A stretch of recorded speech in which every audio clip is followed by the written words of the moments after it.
130వ శ్లోకం. ఇచ్ఛాశక్తి జ్ఞానశక్తి క్రియాశక్తి స్వరూపిణి సర్వాధార సుప్రతిష్ట సదసద్రూపధారిణి. ఈ ఇచ్ఛాశక్తి జ్ఞానశక్తి క్రియాశక్తి స్వరూపిణి అంటే ఈ మూడిటిలో ఉన్నది కూడా ఆసక్తియే కదండి. ఆసక్తియే. ఇప్పుడు ఇందాక ఎలా చెప్పుకున్నా అన్నిటిలో ఉన్నది కూడా ఆసక్తియే. ఇక్కడ ఇచ్చేటప్పటికి అర్థం ఏంటంటే ఆత్మకున్న అనేక శక్తుల్లో ఈ మూడు చాలా గొప్పవి. ఆత్మకున్న అనేక శక్తుల్లో చాలా శక్తులు ఉన్నాయి కదా, అనేక శక్తుల్లో ఈ మూడు చాలా గొప్పవి అనుకుంటే ముఖ్యమైనవి.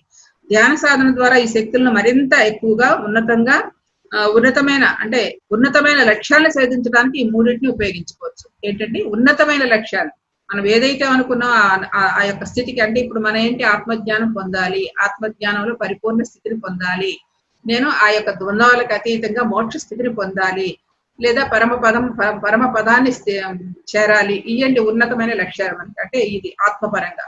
ఇక లౌకిక పరంగా ఉండేవాళ్ళకి ఏదైనా మనసుకి ఎవరికి ఏది తోస్తే అది లౌకిక పరంగా. సో ఇది లౌకిక పరంగానే కావాలి, ఎందుకంటే మన జీవనయాత్ర సాగిస్తున్నాం కాబట్టి భూమి మీద దానికి కావాలి. కానీ అది ఎంత మేరకు, అది అతి పనికిరాదు. ఎప్పుడు కూడా మధ్య మార్గం అనేది ఉండాలి.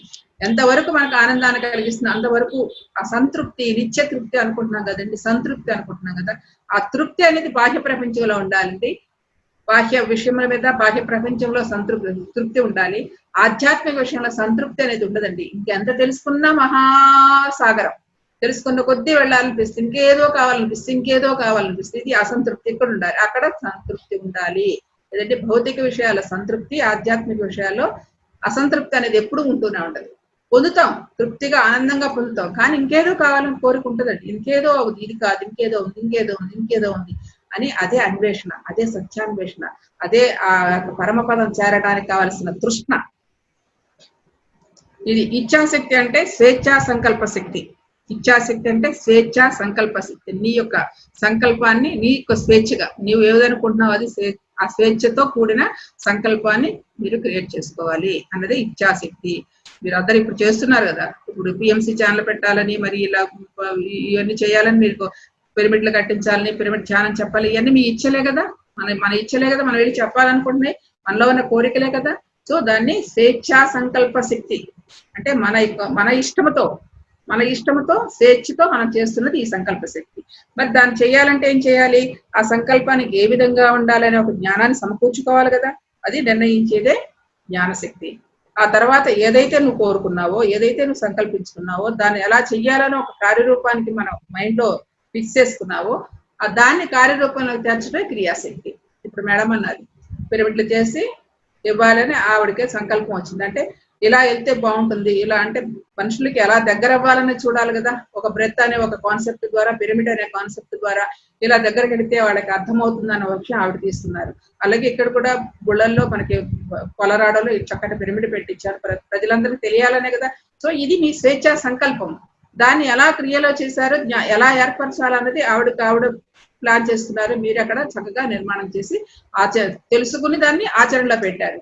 ఇదనమాట. ఇది ఇచ్ఛాశక్తి, జ్ఞానశక్తి, క్రియాశక్తి. ఈ మూడు మనలోనే ఉన్నాయి. అది మన స్వేచ్ఛ. మనకి ఎక్కడ స్వేచ్ఛను హరించేది కాదండి, మన ఇష్టపూర్వకంగా చేసే శక్తి ఇవన్నీ పనులు. ఆ ఇష్టపూర్వకంగా చేసే పనుల్లోనే మనకు ఆ యొక్క ఫలితం అనేది చక్కగా వస్తుంది. మన అది అంటే ఇష్టం అంటే ఎక్కడి నుంచి వస్తుంది? సోల్ నుంచి వస్తుంది. మాటల ద్వారా ఇక్కడి నుంచి రాదు, మైండ్ ద్వారా రాదు. మాటలు ఇక్కడ లిప్ మూమెంట్స్ కాదు. నీ హృదయంలో ఆ తపన కలిగినప్పుడు, ఆ తపన ఎలా పెట్టాలి అని ఒక ఆరాటం కలిగినప్పుడు, ఆ ఆరాటం ఈ రూపంలో వస్తుంది. ఆ రూపాన్ని మనం ఇప్పుడు క్రియేట్ చేసుకుని ఆచరణాత్మకంగా చేయడమే క్రియాశక్తి. ఇది ఇచ్ఛాశక్తి, జ్ఞానశక్తి, క్రియాశక్తి అనే నామాలు అనమాట. నామాలకు అర్థం. ప్రతి మానవుల్లోని ఈ మూడు శక్తులు పనిచేస్తుంటాయి. యోగ సాధనలో మోక్షం పొందాలనే తపన ఇచ్ఛాశక్తిగా, యోగ సాధనలో మోక్షం పొందాలనే తపన ఇచ్ఛాశక్తిగా, మోక్ష సాధన చేసే విధానం, దైవం గురించి అవగాహన జ్ఞానశక్తిగా, సాధన విధానంలో సాధించే శక్తిని క్రియాశక్తిగా స్వరూపంగా మారి మోక్ష స్థితిని పొందుతాము. ఇది ఈ ప్రకారం మన యొక్క మోక్ష స్థితిని పొందాలంటే ముందర తపన కావాలి. తపన అయిన తర్వాత ఎలా చేయాలి అంటే ధ్యానం సాధన తెలుసుకోవాలి. తర్వాత ఆ సాధనలో మునిగి తీయడం, ఇది మోక్ష పదానికి కారణమవుతుంది. ఇది మన ఇచ్ఛాశక్తి, జ్ఞానశక్తి, క్రియాశక్తి యొక్క రూపము. సకల జగత్తులకు మానవుని సర్వాధారమై మానవుని శరీరములో మూలాధారం సుప్రతిష్టమై ఉన్నది. సుప్రతిష్ట అంటే సుప్రతిష్ట, ప్రతిష్ఠితమై ఉంది. ఎక్కడుందండి? విశ్వం అంతటా ఉంది విశ్వశక్తి. మరి మానవులలో ఎక్కడుందంటే మూలాధారములో ఆ యొక్క కుండలిని శక్తి రూపంలో ప్రతిష్ఠితమై ఉంది. సర్వాధారం, విశ్వానికంతా సర్వాధారం ఆ విశ్వశక్తి అయితే, మనిషికి ఆధారము సర్వాధారము ఆ యొక్క కుండలి శక్తియే అని ఇక్కడ సర్వాధార సుప్రతిష్ట అని చెప్తున్నారండి. అలాగే సత్ అనగా రెండు, సదసద్రూపధారిణి. సత్ అసత్ అని రెండు రూపాలు ఉంటాయి. సత్ అంటే అసత్ అంటే సత్యము అసత్యము. సత్తు అనే పదార్థం నుండి అసత్ అని వచ్చింది, అంటే అది ఆ యొక్క సత్య పదార్థం. ఈ రెండు, ఈ సద్భావన అసద్భావాలను, సత్య అసత్యములను సమముగా తీసుకుని సద్రూపధారిణిగా వర్ణించబడింది. అయితే ఇక్కడ ఎలా ఉందంటే ఈ యొక్క అంటే సత్తు అసత్తు, సద్భావం అసద్భావం అని రెండు రూపాలుగా ఉంటుంది. అంటే ఈ రెండు రూపాలని మనం ఏకభావం చేసి చూడాలన్నమాట. అది ఎలా జరుగుతుంది అన్నది ఇక్కడ వివరిస్తున్నారు. అదే సదసద్రూపధారిణి. దానికి ఎలా ఇస్తున్నారంటే తగిన పుణ్య పరిపాకము, దైవానుగ్రహము. తగిన పుణ్య పరిపాకం అంటే మన కర్మలు తీరిన సమయం. పుణ్య పరిపాకం అంటే కర్మలు ఉంటాయి కదండి మనకి, మనకి నిన్న మేడం గారు ఎక్కడ చెప్పారు ఎవరో, అంటే ఆ కర్మ పరిపాకం తగ్గనంత వరకు మనకు అవి అందబడవు. మనకి ఎప్పుడైతే ఆ కర్మ పరాకాష్ఠకు జరిగింది అప్పుడు దైవం అందబడుతుందండి, ధ్యానం అందబడుతుందండి. అంటే కర్మ యొక్క పరాకాష్ఠే ధ్యానం, ధ్యానం యొక్క పరాకాష్ఠే ఆనందము, అంటే ఆ జ్ఞానము, ఆ జ్ఞానం యొక్క పరాకాష్ఠే సేవ, సేవ యొక్క పరాకాష్ఠే సేవా తత్పరులు, సేవా చక్రవర్తులు. ఇదండి నెమ్మది స్టెప్ అయ్యాలి. అంటే నీకు ఎప్పుడైతే ఆ జ్ఞానాన్ని బాగా అనుభవిస్తూ ఫీల్ అవుతుంటావు, ఏదో చెయ్యాలి, నేను పొందిన ఆనందాన్ని ప్రపంచానికి అందజేయాలని ఒక తపన మొదలవుతుంది. ఆ తపనే మీరు అందరిలో ఉంది ఇప్పుడు. సో ఆ తపన ఏమవుతుంది? సేవ. ఆ సేవ ఏం చేస్తుంది? సేవ ఒక మొదట్లో సేవగా ఉంటే తర్వాత సేవా ధురంధరులు అవుతారు, తర్వాత సేవా తత్పరులు అవుతారు, తర్వాత సేవా చక్రవర్తులు అవుతారు. అంటే సేవా చక్రవర్తులు ఇంటికి తానంటూ ఉండదు, అంతా తానే ఇక ఆ విశ్వం కోసమే తన యొక్క జీవితాన్ని అర్పించే స్థాయికి ఎదిగిన వారు సేవా చక్రవర్తులు. సేవ అనేది మొదటి మెట్టు, సేవా ధురంధరులు అనేది రెండో మెట్టు, సేవా తత్పరులు అనేది మూడో మెట్టు, నాలుగో మెట్టు సేవా చక్రవర్తులు. సో ఇలా స్టెప్ బై స్టెప్ మనం వెళ్తూ ఉంటాం. అంటే ఇక సర్వస్వము అలా ఆ యొక్క విశ్వానికి అంకితం చేయడం అనమాట. మన యొక్క తెలుసుకున్న జ్ఞానము కావచ్చు, మన సంపాదన కావచ్చు, మన ఏదైనా కావచ్చు. అలానే మొత్తం వదిలేమని ఎప్పుడు చెప్పరండి. మనకు అక్కడ బ్యాలెన్స్ ఉండాలి. కుటుంబం అనేది ఉన్నప్పుడు ఆ కుటుంబాన్ని బ్యాలెన్స్ చేసుకుంటూ దానిలో కొంత భాగమే మనం దీన్ని చేయాలి. అలాగే కొంత సమయాన్ని మనం దీనికి ఖర్చు పెట్టాలి. ఇక లేదు, ఏ బాధ్యతలు లేవనుకోండి, హ్యాపీగా మనం ఏం లేవనుకున్నప్పుడు చక్కగా చేయొచ్చు, చక్కగా ఫ్రీగా వెళ్ళిపోవచ్చు. బాధ్యతలు లేనప్పుడు ఏముందండి, ఏదో పిల్లలు ఉన్నారనుకోండి, వాళ్ళకి ఒక కళ తెచ్చి వాళ్ళ కాళ్ళ మీద నిలబడేట కొన్ని పనులు మనం చేయాలి కాబట్టి, మన ధర్మాలు ఉన్నాయి కాబట్టి అంతవరకు. ఆ తర్వాత వాళ్ళు వచ్చారనుకోండి, ఇంక మనం చేయాల్సిందే, మన పని మనం చేసుకోవచ్చు నిర్విఘ్నంగా. సో ఇట్లా మన ఈ యొక్క తగిన పుణ్య పరిపాకం అంటే మన యొక్క కర్మ పరిపాకం దాటిన తర్వాత మనకు అందబడుతూ ఉంటుంది. దైవానుగ్రహము సత్సంగం లేనిదే ఇచ్ఛాశక్తి, జ్ఞానశక్తి, శక్తులు మాయకు లోను చేసి ప్రాపంచిక సంపదలు, భోగముల పట్ల ఇచ్చ వాటిని సంపాదించి అనుభవించే జ్ఞానము, ఆయా దుష్కర్మలు చేయి క్రియాశక్తి మరి జన్మ పరంపరను కలగజేస్తాయి. సత్యాసత్య వివేకము నశించి సకల ఆధారమై తనలోనే మూలాధారం సుప్రతిష్టమైన దివ్య చైతన్యమును విస్మరిస్తారు. ఎంత చెప్పినా వినరు, అర్థం చేసుకోరు. అనుకుంటాం కదండి, వీళ్ళంతా మనం తెలుసుకున్న సత్యాన్ని మనం చెప్పాలని తపన ఒకటి బాగా బయలుదేరుతుంది మనకి. అది చెప్దామంటే వినరు. చూడండి, ఎంత చెప్పినా వింటలేదు అనుకుంటాం కదండి. సో అనుకునేది ఏంటంటే వాళ్ళల్లో ఇంక పరిపక్వత రాలా, వాళ్ళల్లో ఇక కర్మ పరిపాకం తీరలా, వాళ్ళల్లో తగిన సంస్కారం రాలా. సో ఇవన్నీ రాలేదు కాబట్టి వాళ్ళు సంసిద్ధంగా లేరు కాబట్టి మనం చెప్పే మాటలు వాళ్ళ లోపలికి వెళ్ళవు. చెప్పడం మన ధర్మం, వదిలేయటం మన ధర్మం. చెప్పి వదిలేయాలి అంతే తప్ప వాళ్ళ వెనకాల పడకూడదు. ఎప్పుడైతే వాళ్ళల్లో ఆ కర్మ పరిపాకం తీరిందో అప్పుడు వాళ్ళు వస్తారు. చూడండి, మనమైనా అంతే కదా, మనం ఒకసారి చెప్పంగానే విన్నామా? ఏ సంస్కారమో ఉంటుంది, ఆ సంస్కారంతో మనకి కలిగినప్పుడే కదా మనం వింటాం. లేదు ఎవరో వచ్చి చెప్పంగానే ఒకవేళ తట్టిందనుకుంటే అది కూడా వాళ్ళ ద్వారా నీకు ఆ పరిపాకం పండి అప్పుడు వాళ్ళ ద్వారా మీకు ఆ మాట నచ్చి మీరు ఆ లైన్ లో ప్రయాణం చేయొచ్చు. అది కూడా అంతే, దాని యొక్క బ్యాలెన్స్ ఉంటుంది అంతా కూడా. సో ప్రతి ఒక్కరూ కూడా ఏంటంటే వాళ్ళు వచ్చారా రాలేదా, ఎంత చెప్తున్నా వినలేదని చాలా సార్లు మనం అనుకుంటూ ఉంటాం. ఎందుకంటే మనం తెలుసుకుందాము, మనతో పాటు మన చుట్టూ ఉన్న వాళ్ళు కూడా చాలా బాగా ఆనందంగా ఉండేటి చేద్దామని ఒక తపన అనమాట. కానీ వాళ్ళకి సమయం రావాలి, వాళ్ళకి ఆ సమయం వచ్చింది తప్పకుండా ఉంటారు. సో ఇట్లా ఆ ఇచ్ఛాశక్తి, జ్ఞానశక్తి, క్రియాశక్తి వాళ్ళల్లో ఆ ఇచ్ఛాశక్తి, వాళ్ళ సంకల్ప శక్తి అలా ఉంది, వాళ్ళల్లో ఆ జ్ఞానం అలాగే ఉంది, వాళ్ళలో ఆ క్రియాశక్తి అంతవరకే ఉంది, అంతకంటే ఎదగలేదు. ఎదిగే సమయం వచ్చినప్పుడు తప్పకుండా వాళ్ళు వస్తారు, అంతవరకు మనం వేచి చూడవలసిందే అని ఇచ్ఛాశక్తి, జ్ఞానశక్తి, క్రియాశక్తి అనే యొక్క నామానికి. అలాగే సర్వాధార సశత్రుపదారిని సుప్రతిష్టాయ. సుప్రతిష్టాయ అంటే ఆ యొక్క శక్తి విశ్వములోనే కాదు మన యొక్క మానవునిలో మూలాధార చక్రం సుప్రతిష్టమైంది. దాని ద్వారానే మనం యొక్క జ్ఞానవంతా నేర్చుకుంటున్నాం. ఆ శక్తిని, నిర్ధారణమై ఉన్న శక్తిని మనం మేల్కొలిపినప్పుడే మనకి ఈ యొక్క జ్ఞానం అనేది అంకురిస్తుంది. ఆ అంకురమే వృక్షం అవుతోంది. 131 శ్లోకం అండి. అష్టమూర్తి అజాజయిత్రి, అష్టమూర్తి రజాజయిత్రి లోకయాత్రా విధాయిని ఏకాకిని భూమరూప నిర్ద్వైత ద్వైతవచ్చిత.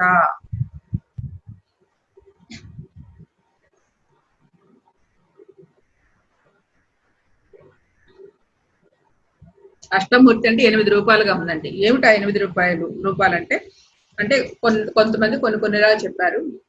భాస్కర్ వారు కానీ, మన దేవి భాగవతంలో కానీ, తర్వాత మన వేదాద్రి మహర్షి గారు కానీ, లేకపోతే సౌందర్య లహరిలో కానీ ఇలా ఏంటంటే ముందర అష్టమూర్తులను ఎలా చెప్పారంటే 8 రూపాలుగా ఉన్నది అజాజయిత్రి అంటారట. లక్ష్మి, మేధ, ధర, పుష్టి, గౌరీ, తుష్టి, ప్రభ, ధృతి అనే ఆ యొక్క లక్ష్మి వాళ్ళ అష్టమూర్తులు అనేవారు ఉన్నారంట. వాళ్ళ పేర్లు అవి. అష్టమూర్తులు అంటే అలా వాళ్ళలో ఉన్నది కూడా ఆసక్తియే. అలాగే జీవాత్మ, అంతరాత్మ, పరమాత్మ, నిర్మలాత్మ, శుద్ధాత్మ, జ్ఞానరూపాత్మ, మహాత్మ, భూతాత్మ అని ఈ 8 రూపాల్లో ఉన్నది కూడా ఆసక్తియే, విశ్వశక్తియే. పంచభూతములు 5, సూర్యుడు, చంద్రుడు, శివుడు, అష్ట ప్రకృతులు, ఈ అష్ట మాతృకలు, అష్ట ధాతువులు, అష్ట తనువులు, ఇలా అన్ని ఉన్న అన్నిటిలో ఉన్నది ఆ విశ్వశక్తి యొక్క స్వరూపమే. 8 రూపాలుగా ఏదైతే ఉందో ఆ 8 రూపాలలో కూడా ప్రజ్వరిల్లేది ఆసక్తి అని చెప్పి తెలియటం. ఇక్కడ పంచభూతములు ప్లస్ సూర్యుడు, చంద్రుడు ప్లస్ జీవుడు, ఈ 8 రూపాలు అన్నది ఏంటంటే మనకి బాగా కనపడేది అనమాట. మన రమణ మహర్షి ఉపదేశసారములో చెప్తారు. అష్టమూర్తి అజాజయిత్రి అని అంటే అష్టమూర్తి, ఈ అష్టమూర్తులను ఆరాధించమని చెప్తారనమాట. ఎవరు అష్టమూర్తులు? మన పంచభూతములు. పంచభూతములు అంటే బాహ్యంలో ఉన్నాయి, మనలోనే ఉన్నాయి పంచభూతములు. ఆ పంచభూతములు ప్లస్ సూర్యుడు, చంద్రుడు. సూర్యుడు, చంద్రుడు అంటే మనకి తెలుస్తున్నాం. మనలో కూడా సూర్యుడు, చంద్రుడు ఉన్నారు కదా. ఈ అగ్నిదాతులు సూర్యుడు, చంద్రుడు, ఈ 2 కళ్ళు. సో తర్వాత జీవుడు. అష్టమూర్తి, అష్ట ప్రకృతులు మనలోనే ఉన్నాయి, ఆ విశ్వంలోనే ఉన్నాయి. ఈ అష్ట ప్రకృతులతో కూడి మన యొక్క జీవన ప్రయాణం చేయటం అష్టమూర్తి రజాజయిత్రి. అంటే అజాజయిత్రి అంటే ప్రయాణం చేయటం అనమాట.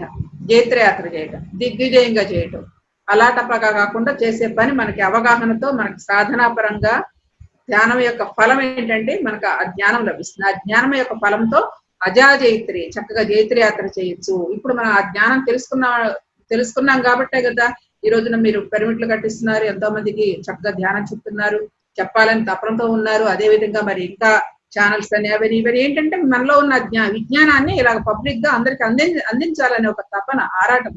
సో ఈ విధంగా మనకి అజాజయిత్రి అష్టమూర్తులతో కూడిన ఈ తత్వాలని మనకి అద్భుతమైన ప్రయాణం సాగిస్తుంది. ఈ అన్నిటిలో ఉంది కూడా బేస్ ఏంటది అన్నది గుర్తుపెట్టుకోవాల్సింది ఏంటంటే ఆ యొక్క ఆదిశక్తి స్వరూపమే, విశ్వశక్తి స్వరూపమే. ఇది ఈ 8 రూపాయల్లో అలా రకరకాలుగా చెప్పారు. దేవి భాగవతంలో ఇలా ఉన్నాయి. అన్ని కోణాల్లో చెప్పాలి కదండి. అన్ని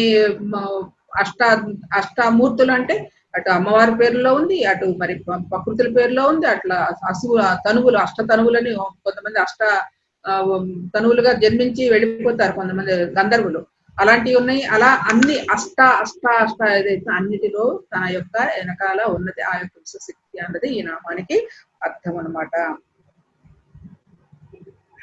అలాగే వ్యక్తులు చేసే కర్మలను అనుసరించి వారి జీవన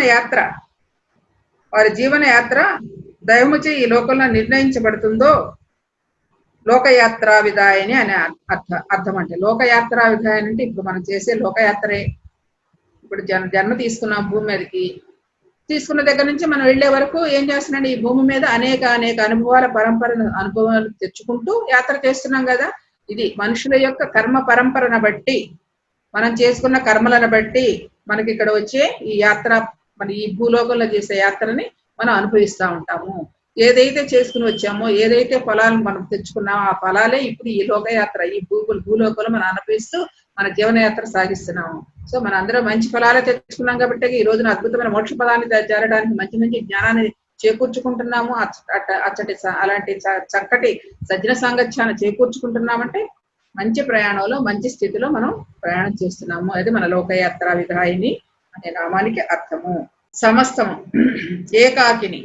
ఏకాకిని అంటే సర్వము సర్వత్రా సమస్తము తానే ఉన్న ఏకాకిని అని కీర్తించారు. అంటే చూడండి, అన్నిటిలోనూ ఉండాలి, అన్నిటి ఎందు ఉండకూడదు. మనం మన ఏకత్వం అంటే లోన్లీనెస్ అని అంటారు కదా. లోన్లీనెస్ అంటే లోన్లీనెస్ ఒంటరితనం. కానీ ఒంటరితనం వేరు, ఏకాంతం వేరు. ఒంటరితనం అంటే అందరిలో ఉన్నా కూడా నువ్వు ఒంటరితనం ఫీల్ అవుతావు. ఏకాంతం అంటే అందరిలో ఉన్నా కూడా నీతో నువ్వు ఉంటావు. చూడండి డిఫరెన్స్.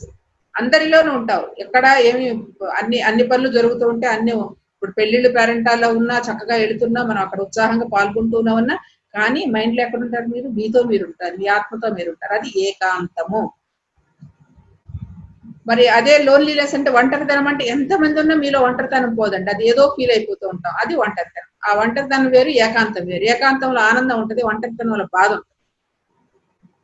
అక్కడ వేదన ఉంటది. అంటే వేదన ఎందుకంటే నీకు ఏదో కావాలని కోరుకుంటున్నావు, ఏదో నాకు దొరకటం లేదు, ఏదో నాకు ఇంకా ఉంది అనే ఒక వేదన మొదలైంది. అది అది ఆ ఏకాంతం. అదంటే లోన్లీనెస్, ఒంటరితనం ఫీల్ అవుతారు. కానీ నిజమైన ఆనందం నీ స్వస్వరూపంతో, నీ శక్తితో, నీ యొక్క ఉన్న ఆత్మతో అనుసంధానమైనప్పుడు కలిగే ఆనందమే అది ఏకాంత స్థితి.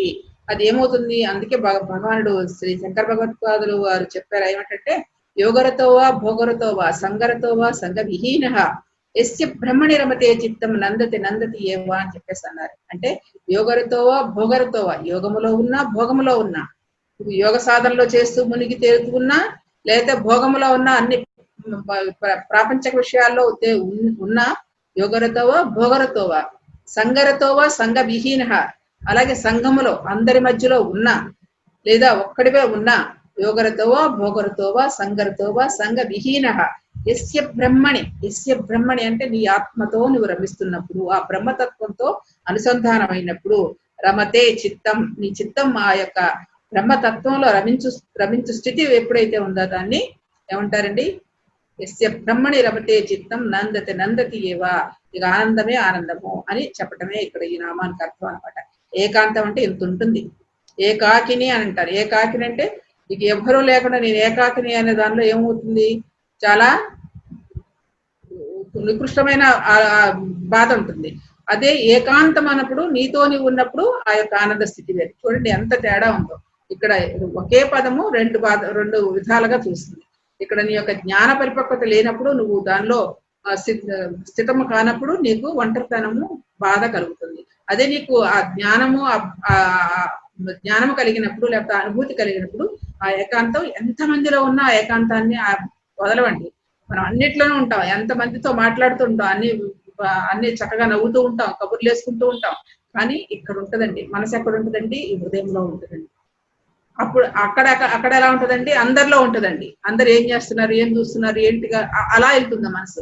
కానీ నీకు ఎప్పుడైతే ఈ యోగ సాధన ద్వారా నీ ఆత్మతో అనుసంధానం అయ్యే విధానం నీకు అభ్యాసమైందో, అనుసంధానమైందో, ఎంతమందిలో ఎన్ని మాట్లాడుతున్నా చక్కగా మనతో మనం ఉంటాము.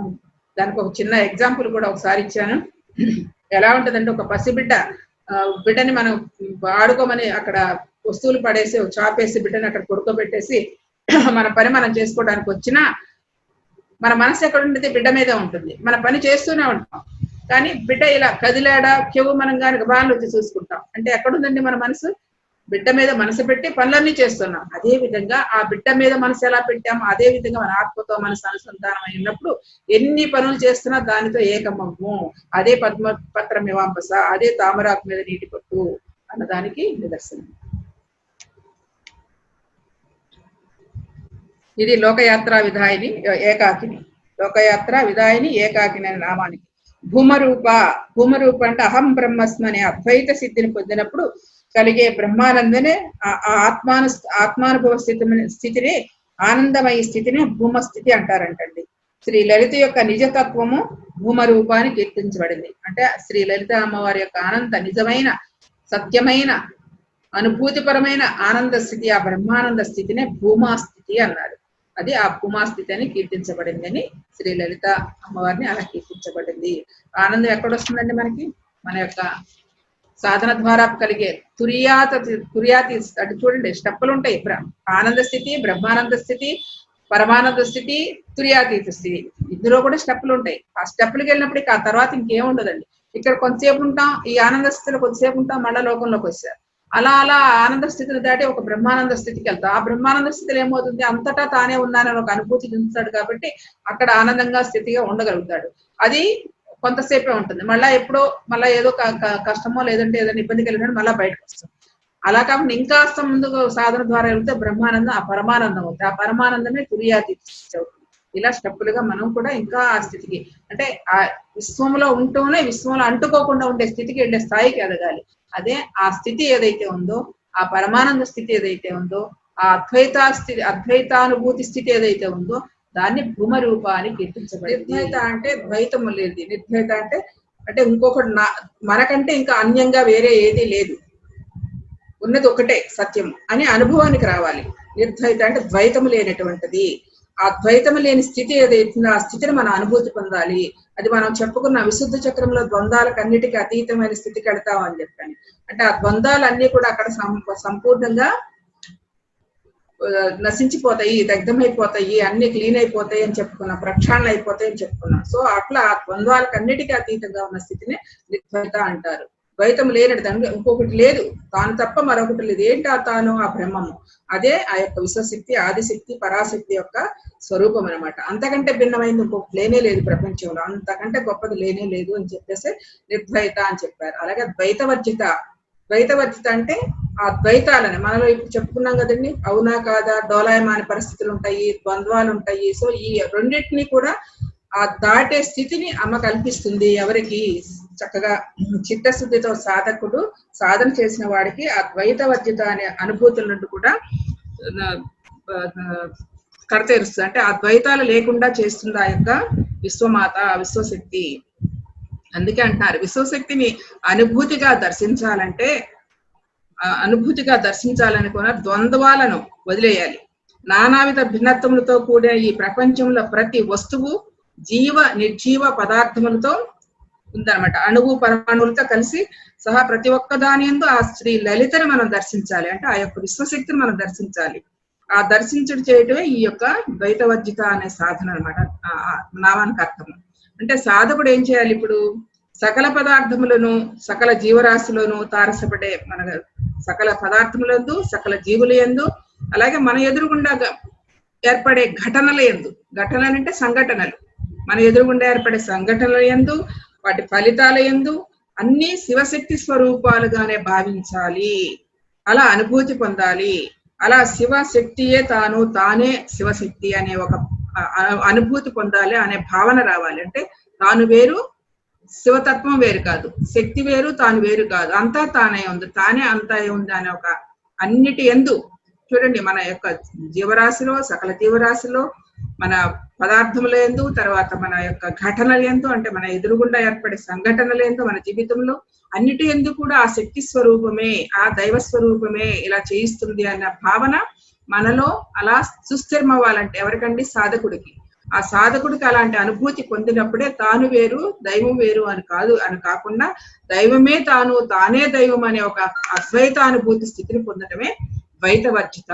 అలాంటి అనుభూతి పొందినప్పుడు ఆ ద్వైతాలన్నీ వర్జిత అంటే వర్జించబడతాయి అన్నది ఈ నామం యొక్క అర్థము. ఇది నిర్ద్వైత, ద్వైతవర్జిత. అంటే నిర్ద్వైత అంటే దానికంటే నాకంటే ఇంకా అన్యముగా ఇంకొకటి లేదు, ఉన్నది ఒకటే వస్తువు, అదే బ్రహ్మము, అదే ఆ యొక్క శక్తి, విశ్వశక్తి. సో అన్యదా లేనటువంటిదము నిర్ద్వైత. ద్వైతవర్జిత అంటే ఇంకా రెండుగా ఉన్నటిని కూడా అన్నిటిని వర్జించేది. సకలము తానై ఉన్నది, తానే సకలము అయి ఉంది. అలా ఉండాలి అంటే సాధకుడు ఆ యొక్క స్థితిని పెంచుకోవాలి, ఉన్నత స్థితికి వెళ్ళాలి. ఉన్నత స్థితికి వెళ్ళాలంటే నీ చుట్టూ ఉన్న ఆ జీవరాశిలో, నీ చుట్టూ ఉన్న ప్రపంచంలో, సంఘములో, నీవు చుట్టూ ఉన్న సంఘటనల్లో కూడా ఆ దైవ శక్తియే పనిచేస్తుందని పదే పదే పదే పదే మనము స్థిరం అవ్వాలి. ఆ భావన ఎందు దైవమే, ఇదంతా శక్తి స్వరూపమే, అక్కడంతా ఆ యొక్క దైవీ సంఘటనలు జరుగుతున్నాయి, అన్నిటి ఎందు పాజిటివ్ పాజిటివ్ పాజిటివ్ పాజిటివ్ గా చూడమని పత్రి గారు చెప్తూ ఉంటారు. సో ఆ విధంగా మనం దర్శిస్తూ దర్శిస్తూ దర్శిస్తూ ఉంటే ఆ దర్శనే దైవంగా మారిపోతాం. అది ఎప్పుడు దాని ఎందు మనకు ఆ తపశక్తి అంటే తాపస అంటే ఆసక్తి, సంపూర్ణమైన తపన అనేది ఉండాలి. అప్పుడు మనకు అలాంటి అనుభూతి కలుగుతుంది. ద్వైత వర్జిత అనే నామాలకి అర్థం అన్నమాట. ఇప్పుడు నెక్స్ట్ శ్లోకానికి వెళ్తాం. 132వ శ్లోకం. అన్నదా వసుధ వృద్ధ బ్రహ్మైచ్చైక స్వరూపిణి బృహతి బ్రాహ్మణి బ్రహ్మానంద బలిప్రియ. అన్ని బ్రహ్మములే ఇక్కడంతా, బ్రహ్మమే బ్రహ్మము. అన్నదా వసుధ, ఈ అన్నదా వసుధ అంటే ఈ లోకములో ఉన్న వారందరికీ సరిపడా చక్కగా ఆ యొక్క జగన్మాత అన్ని ఏర్పరిచే ఉంది. అందరికీ సరిపడా భోజనం ఉందండి, అందరికీ సరిపడా అవసరాలు తీరేంత సంపద ఉంది. కానీ దోచుకునేవాడు దోచుకోబడుతుంది, లేనివాడికి లేకుండా పోతుంది. ఇక్కడ ఉన్న ప్రాబ్లం అదే. కాకపోతే విశ్వశక్తి అంటే ఆ అమ్మవారి యొక్క సృష్టి విశ్వరచన చేయటంలో ఎలాంటి లోపాలు ఉండవు. విశ్వరచన సంపూర్ణంగా వాళ్ళు బాగా చేస్తారు. కానీ ఇక్కడ ఉన్న మానవుడు స్వార్థపూరితమైన విషయాలతోటి, స్వార్థంతో తన కోసం తాను, తన వారి కోసం తాను అని చెప్పేసి అలా ఆ యొక్క సంపదలు పేర్చుకుంటూ మిగతా వాళ్ళకి వచ్చేది అది అడ్డం పడటమే కదండి. అలా ఈ యొక్క విశ్వం ఇచ్చిన సంపదని అలా తన కోసమే తను దాచుకుంటూ ఉంటాడు. కొంతమంది ఏం చేస్తారు, సంపూర్ణంగా ఇచ్చేస్తూ ఉంటారు. కొంతమంది ఉన్నదాళ్ళు సంతృప్తిగా జీవిస్తూ ఉంటారు. ఇలా రకరకాలుగా ఉంటారు. కాబట్టి అన్నదా వసుధ అంటే ఈ భూలోకములో ఈ యొక్క విశ్వం కనపడే ఈ యొక్క మన ప్రపంచములో ప్రతి ఒక్కరికి సరిపడే ఆహారము, సంపద అన్ని ఇవ్వబడినాయి అని అమ్మ చెప్తుంది. అన్నదా వసుధ, వసుధ అంటే ఈ భూమిపై, అన్నద అంటే ఆహారము చక్కగా ఇవ్వబడింది అని చెప్పడమే అన్నదా వసుధ. వృద్ధ అంటే ఎప్పుడైతే వృద్ధ అంటే వృద్ధి చెందించడం. ఎప్పుడు మనకి సరిపడా మనం చేస్తూ ఉంటే మనకు కావాల్సింది మనం తీసుకుంటా ఉంటే మళ్ళీ వస్తూ ఉంటది. అది ఆ యొక్క అమ్మ యొక్క సృష్టి క్రియేషన్, ఆ యొక్క విశ్వరచన. ఆ విశ్వరచనలో అన్ని సమకూర్చే ఉన్నాయి. ఏది మనకి ఎక్కువ తక్కువలు ఏమి లేవు. అది మనం అవగాహన చేసుకోకపోవడంలోనే జరుగుతుంది. కాబట్టి అన్నదా వసుధ వృద్ధ బ్రహ్మైక్య స్వరూపిణి, ఆ యొక్క బ్రహ్మమైన స్థితి, ఐక్యం, బ్రహ్మైక్యం అంటే ఆ యొక్క విశ్వశక్తి, ఐక్యమైన ఆ యొక్క దివ్యత్వంతో కూడిన ఆ శక్తి మన అందరికీ కూడా చక్కగా సంపూర్ణమైన సంపదలు అందిస్తూనే ఉంది. సరిపడా ఆహారాన్ని అందిస్తూ ఉందండి, ఎవరికి లోటు లేకుండా అన్నదే ఈ నామం అది చెప్తుందట. తర్వాత అన్నదా వసుధ వృద్ధ బ్రహ్మైక్య స్వరూపిణి. ఆ వృద్ధ అనేది కూడా వృద్ధి చెందించడం అనేది ఒకటి. ఇంకొక కోణంలో ఆలోచిస్తే వృద్ధురాలంటే ఇక్కడ మనకి చెప్పుకోవాలి, మన అమ్మలగన్నయమ్మ ముగ్గురమ్మల మూలపటమ్మ చాలా పెద్దమ్మ సురారులమ్మ అని చెప్పేసి అని చెప్తారు కదండి. మన కనకదుర్గ గుడిలో అమ్మవారి స్తోత్రం చెప్తారు. చక్కగా అమ్మవారి గుడికి వెళితే ఆ పైన ఆ ప్లేట్ మీద రాసి ఉంటది ఈ యొక్క శ్లోకం. అమ్మలగన్నయమ్మ ముగ్గురమ్మల మూలపటమ్మ చాలా పెద్దమ్మ. చాలా పెద్దమ్మ అంటే ఏంటండి, మొత్తం ఈ సృష్టికంతా పెద్దమ్మ ఎవరంటే ఆవిడే వృద్ధ అంటే వృద్ధురాలని కాసుమా. వృద్ధ అంటే ఎల్లప్పటికీ నిత్యమైంది, ఎల్లప్పటికీ నిత్యవనరాలే, ఎప్పుడు సదా సదా సదా నిత్య యవనవతి అయి ఉంటుందన్నమాట. అలాంటి అమ్మను వృద్ధ అని కూడా ఇక్కడ పోలుస్తారు. బ్రహ్మైక్య స్వరూపిణి, బ్రహ్మముతో ఐక్యమైన స్వరూపిణి ఎవరైతే ఉన్నారో ఆవిడ పెద్దమ్మగా అనందరికి, మన యొక్క మొత్తం సమస్త ప్రపంచానికి పెద్దమ్మ ఆవిడే కదండి సృష్టికర్త. కాబట్టి ఆవిడని అలా కూడా పిలుస్తారు అన్న విషయాన్ని, అంటే ఇది బాహ్యపరమైన అర్థంగా తీసుకోవచ్చు. కానీ వృద్ధ బ్రహ్మైక్య స్వరూపిణి అంటే మన ఈ యొక్క సమాజంలో ఏర్పరిచిన సమస్త జనులకి కూడా చక్కగా వృద్ధి చెందుతుంది. ఎప్పుడు మనం వాడుతూ ఉంటే వృద్ధి చెందిస్తూ ఉంటది ఆ యొక్క తల్లి అని చెప్పడమే ఇక్కడ. అంటే విశ్వశక్తి, ఆ విశ్వరచన చేసిన తల్లి ఎల్లప్పుడూ మనకు ఆహారాన్ని సంపూర్ణంగా సమృద్ధిగా ఇస్తుందన్న విషయాన్ని తెలియజేస్తుంది ఈ యొక్క నామంలో. తర్వాత అలాగే సాధకులు ఏం చేయాలి, సాధనలో వృద్ధిని త్వరగా మన సాధన ద్వారా మనలో ఆ జ్ఞానాన్ని, ఆ యొక్క అనుభూతి శక్తిని పెంచుకోవాలంటే ఏం చేయాలి, సాధకుడు ఎప్పుడు పూర్ణత్వం పొందుతూ ఉండాలంటే అన్నదా వసుధ వృద్ధ అని ఆ యొక్క అలాగే కీర్తించారు. అంటే మనలో ఉన్న వృద్ధి అంటే సాధన ద్వారా వృద్ధి పెంచుకోవాలని అర్థం. సాధన ద్వారా సాధకుడు తన సాధన ద్వారా ఎప్పుడైతే సాధన చేస్తూ ఉంటాడో తద్వారా సాంగత్యం ద్వారా జ్ఞానాన్ని, స్వాధ్యాయం ద్వారా జ్ఞానాన్ని, ధ్యానం ద్వారా శక్తిని మనం పొందుతూ స్టెప్ బై స్టెప్ మనం వృద్ధి చెందుతూ ఉంటాము. ఆ వృద్ధి చెందినప్పుడు మనకు ఆత్మ ఆ యొక్క పరిపూర్ణత లభిస్తుంది అన్నది కూడా సాధకుడికి అంతర్ముఖంగా కూడా చెప్పిన అన్నదా వసుదా వృద్ధ అలాగ కూడా వృద్ధి చెందుతుంది. జ్ఞానం అంటే ఇది ఇందాక అన్నారు కదండి, జ్ఞానం అంటే మనకి ఎందుకు వచ్చిందో ఆ టాపిక్ అది ఏంటి, పైసా దమ్మిడి ఆదాయం లేదు, ఆ క్షణం తీరిక లేదు, దమ్మిడి ఆదాయం లేదు అనుకున్నాం.